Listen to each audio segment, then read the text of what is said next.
Olá, viva, seja bem-vindo a mais um Bíblia Fala. Estamos no dia de quinta-feira com este tema tão absorvente, tão entusiasmante para nós enquanto, enfim, amigos a conversarem sobre esta matéria que é a pessoa do Espírito de Deus, do Espírito Santo. Nós ontem estivemos a falar do ato redentor de Deus, na forma como Deus planeou o plano da salvação através, primeiramente, do santuário para mostrar como é que iria ser a salvação por meio de Jesus Cristo, e vimos o papel que o Espírito Santo desempenhou, um pouco nos bastidores, mas com uma forma ativa, uma ação extraordinária, criando beleza naquele lugar, inspirando homens, e neste caso um homem em particular que liderou talvez uma equipa para fazer um trabalho soberbo, que foi o santuário. Hoje nós iremos continuar a ver as perspectivas do Espírito de Deus e aquilo que a Bíblia nos fala, e hoje vamos ver um bocadinho daquilo que foi a relação do Espírito com o próprio Salvador da humanidade, Jesus Cristo. Antes de colocar uma questão como ponto de partida ao Pedro, eu quero abrir a Bíblia em São João capítulo 16, se você tem a sua Bíblia à mão, então eu posso esperar 10 segundos apenas para você poder abrir rapidamente em São João capítulo 16, a minha já está aberta, e vamos ler então nos versículos 13 e 14. São João capítulo 16, versículos 13 e 14 diz que quando vier, porém, aquele, o Espírito da verdade, ele vos guiará a toda a verdade, porque não falará por si mesmo, mas dirá o que tiver ouvido e vos anunciará as coisas vindouras. Ele me glorificará, porque receberá do que é meu e vos-lo anunciará. E se voltarmos um bocadinho atrás, em São João, mas no capítulo 15, e lermos o versículo 26, nós vamos encontrar aqui uma mensagem muito importante e que Jesus pronunciou, escrita por João, que diz: quando vier o ajudador, que eu vos enviarei da parte do Pai, o Espírito da verdade, que do Pai procede, esse dará testemunho de mim. Pedro, Jesus falou de maneira muito clara da ação e do trabalho do Espírito Santo e de como ele se relacionou no seu ministério, do próprio Jesus enquanto homem nesta terra. Talvez não fosse mau nós podermos dar aqui, muito rapidamente, porque não temos muito tempo para isso, mas de qualquer forma, podermos dar aqui ênfase a algumas dessas palavras de Cristo que estão focadas diretamente na pessoa do Espírito Santo.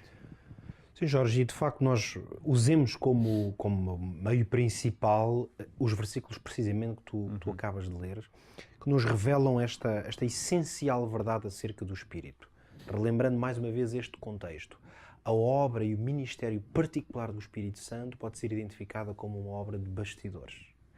E quando nos referimos à relação entre o Espírito e Cristo, então aí fica talvez mais evidente do que em qualquer outra circunstância essa obra, porque o Espírito Santo é Deus. No entanto, ele não vem, o seu ministério na vida dos crentes não é glorificar-se a si mesmo, é glorificar Cristo. Não é ter o papel principal, não é? É fazer com que, permite-me aqui parafrasear um pouco as palavras de João Batista, que utilizou uma expressão fabulosa, que pode quase bem ser usado como uma espécie de princípio fundador do cristianismo, que é: importa que ele cresça e que eu diminua. João disse isto porquê? Porque ele estava na qualidade de profeta chamado por Deus para desenvolver um ministério importantíssimo. Assim como Paulo também depois disse: não sou mais eu que vivo, mas é Cristo que vive em mim. Ou seja, uma anulação. Não é? E precisamente, no fundo, o que estamos a falar é que no plano da salvação, a centralidade de Cristo é absolutamente essencial. Claro. E isso é assim porque Deus assim o determinou, note-se bem. Claro. O plano da redenção, tal como a Bíblia, aliás, o refere, foi pensado e arquitetado antes da própria fundação do mundo. E esse plano de redenção e salvação tem Cristo como pedra angular. Ele também é chamado pedra angular da Igreja. E Cristo é centro, precisamente, em tudo o que tem a ver com a relação de Deus com o ser humano. O ser humano está condenado. Estava e está condenado. Porque o pecado, que é uma escolha da nossa parte, tal como Deus instituiu desde o princípio, por isso é uma lei universal, que se nós nos desligarmos da fonte da vida, condenamos-nos à morte. Claro. Porque o pecado é uma autocondenação. Porque eu escolho pecar, decido afastar-me do autor da vida, então eu coloco-me num caminho de morte. O pecado tem um salário. Por isso é que a Bíblia diz que o salário do pecado é a morte. Precisamente. Mas é uma escolha individual de sair do caminho daquele que é fonte e autor da vida. Ora, o plano da salvação é um plano constituído, criado e arquitetado por Deus para providenciar uma solução para este problema. Sendo que Cristo é a pessoa da divindade a quem foi atribuída esta missão, se quisermos, e este ministério, no que diz respeito ao relacionamento entre Deus, e agora utilizo Deus como o Elohim, Deus Pai, Filho e Espírito Santo, a relação entre esse Deus e o ser humano, Cristo passou a assumir a centralidade. Claro. Aliás, nesta passagem que lemos em São João capítulo 15, versículo 26, mostra que esse Deus Elohim das três pessoas, quando vier o ajudador que eu vos enviarei, ajudador Espírito, eu, Jesus, da parte do Pai. Não é? Cá estão os três. Eles estão os três aí. Exato. Então note-se que Jesus vai dizer, mas ele vai glorificar-me a mim, dito desta maneira, lido fora do verdadeiro contexto do plano da salvação, podíamos dizer assim, mas isto até parece que Cristo está a menosprezar o Espírito Santo. Claro. Como é que uma pessoa da divindade pode dizer, olha, vem aí outra pessoa, mas ela é menos importante que eu? Claro. O sentido não é esse, porque isso é uma leitura primária. A leitura destas palavras de Jesus, em que é o próprio que diz que o Espírito Santo vem para dar testemunho dele ou para o glorificar, é no contexto da salvação. No fundo, perdão, seria como se Jesus estivesse a dizer, notem bem, a vossa salvação enquanto seres humanos depende de uma obra que eu vou realizar. Aqui estou a dizer vou, porque quando ele escreveu, ou disse isto, Jesus Cristo, ainda não tinha morrido, não tinha passado pela morte e pela ressurreição, ainda não tinha ascendido aos céus, ainda não se tinha colocado como sumo sacerdote e nosso intercessor. Tentei resumir aqui em 10 segundos a grande obra de Cristo. Isso. Mas essa obra ele ia fazer. Essa obra ia colocar Jesus, então, como a pedra angular do plano da salvação. Nesse sentido, o Espírito Santo que vem a seguir a Jesus fazer essa obra, tinha que testemunhar tudo o Espírito isso, não é? Santo vem ter que dizer aos homens em todo o tempo, e nota que agora isto é a explicação que eu creio que torna muito claro isto, o Espírito Santo vai ter que dizer aos homens em todo o tempo que a salvação encontra-se em Jesus. Isto porquê? Porque Jesus Cristo viveu como homem, quer dizer que introduziu-se na história deste planeta e, portanto, ele não pôde viver para sempre. Viveu aqui durante um período. Para nós, está há 2000 anos atrás, o tempo em que ele aqui viveu. Mas como a obra que ele veio fazer, de exemplo para nós, morte, ressurreição e agora de intercessão, como essa obra é eterna, o que é que o Espírito Santo tem que fazer? É como se Cristo e a morte e a ressurreição de Cristo, essa obra específica de salvação de Cristo, ela tem que continuar viva. Claro. E o Espírito Santo é que a mantém viva. O Espírito Santo vai dizer, volta para Cristo, aceita o perdão de Cristo, entrega-te a Cristo. Cristo morreu por ti. Podemos dizer que onde quer que Jesus seja exaltado, por exemplo, é o Espírito Santo que está a agir? É exatamente isso.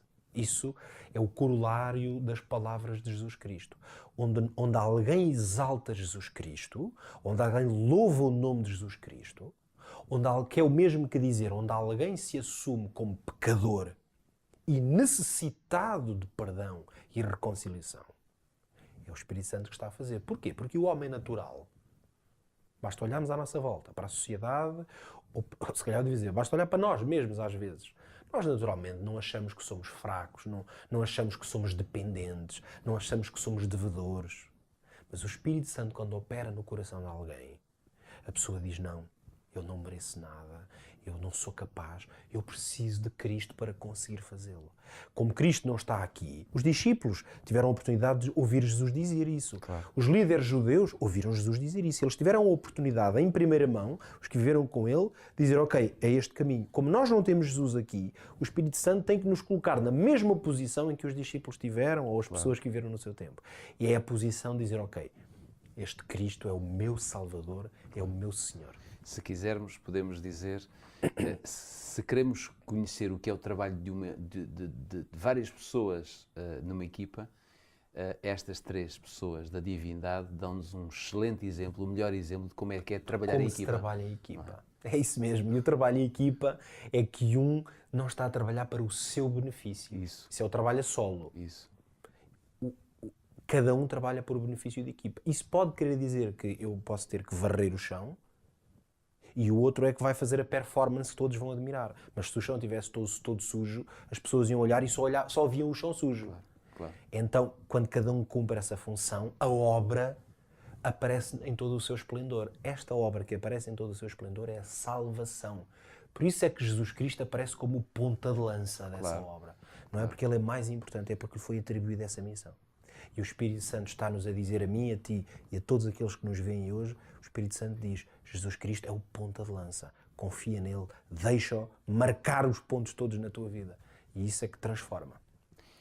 Eu agradeço as tuas palavras que fecham o Bíblia Fala de hoje.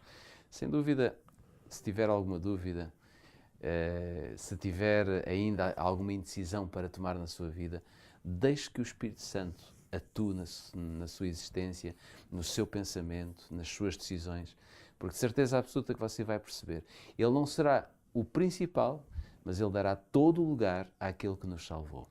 O Bíblia Fala está de volta amanhã. Amanhã é o último dia desta série de 5 dias, porque ao fim de semana nós também fazemos uma pausa, mas isso não significa que amanhã não seja um dia importante. Por isso fica desde já convidado a estar connosco, neste mesmo horário, aqui na Rádio RCS, sempre durante o período da manhã, entre mais ou menos depois das 9h30, estamos por cá, e também pode estar connosco em repetição às 7 horas da tarde, também na programação da Rádio RCS.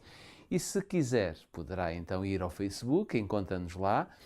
Estamos também a gravar em modo de vídeo para que você possa ver a nossa conversa e assistir à nossa conversa. Por isso poderá entrar no nosso Facebook, em facebook.com/RadioRCS, ou então, se está habituado a ir ao canal Outro Channel, também nos encontrará lá. Fica tudo dito, ou melhor, amanhã ficará tudo dito sobre esta semana. Até lá, se Deus quiser.